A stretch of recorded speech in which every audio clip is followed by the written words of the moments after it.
वह वापस घर की तरफ नहीं लौटता, बल्कि आगे पीछे गांव के कुछ लोगों से काम का पता करता रहा, लेकिन किसी के पास भी कोई काम नहीं मिला।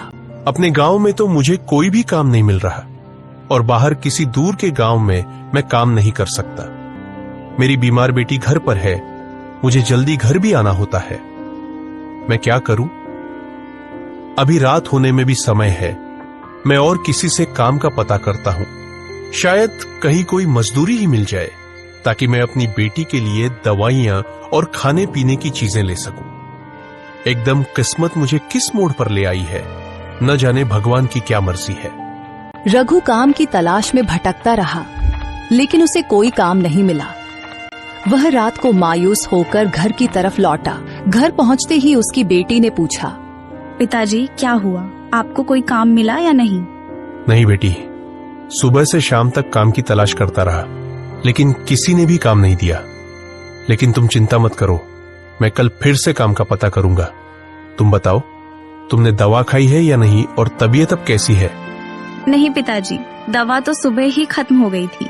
मुझे आपको बताने का याद नहीं रहा। ये क्या बोल रही हो बेटी? तुम्हें पता भी है तुम्हारी तबीयत कितनी खराब है। दवा के बिना तुम्हारा गुजारा नहीं है। फिर तुमने मुझे बताया क्यों नहीं? मैं जैसे ही पैसे करूं तुम्हारे लिए दवा लेकर आता हूं। आज तुमने ये गलती कर दी है, दोबारा ऐसा मत करना। तुम बैठो, मैं तुम्हारे लिए दवा लेकर आता हूं। पिताजी रात हो चुकी है, मुझे अकेले घर डर लगेगा। अब आप रहने दीजिए। वैसे भी आपके पास तो पैसे भी नहीं है, फिर मेरी दवा कैसे लाएंगे? बेटी, तुम्हारी दवा के लिए मैं किसी से पैसे उधार ले लूंगा, लेकिन मैं तुम्हारी दवा जरूर लेकर आऊंगा। तुम थोड़ा इंतजार करो। नहीं पिताजी, आप रहने दीजिए, सुबह ले आएंगे। मेरी तबीयत अब कुछ बेहतर है। ए भगवान, अब ये गाजरें जल्दी से जल्दी उग जाए ताकि मैं इन्हें बेचकर अपने घर का खर्च चला सकूं।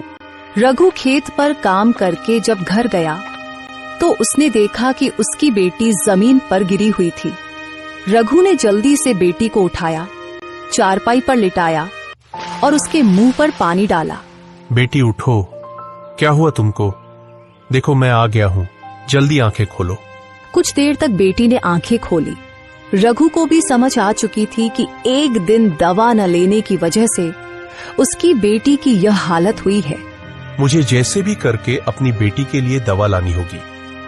मेरे पास जीने का एक ही सहारा है। अगर इसे भी कुछ हो गया तो मैं तो जीते जी मर जाऊंगा।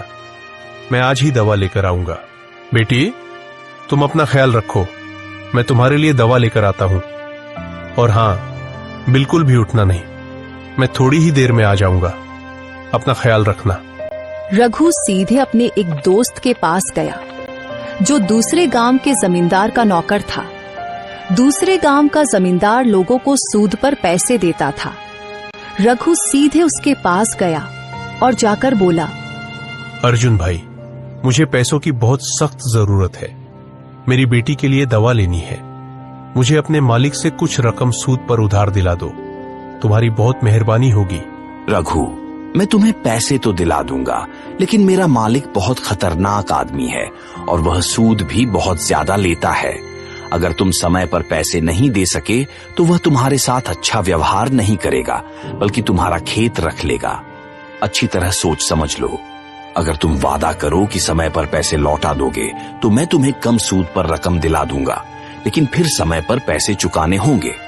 अर्जुन भाई, मैं समय पर रकम अदा कर दूंगा। मुझे बस 3 महीने का समय चाहिए। मैंने अपने खेत में गाजरें लगा दी है। जैसे ही वे उगेंगी मैं सारी गाजरें बेचकर पैसे लौटा दूंगा।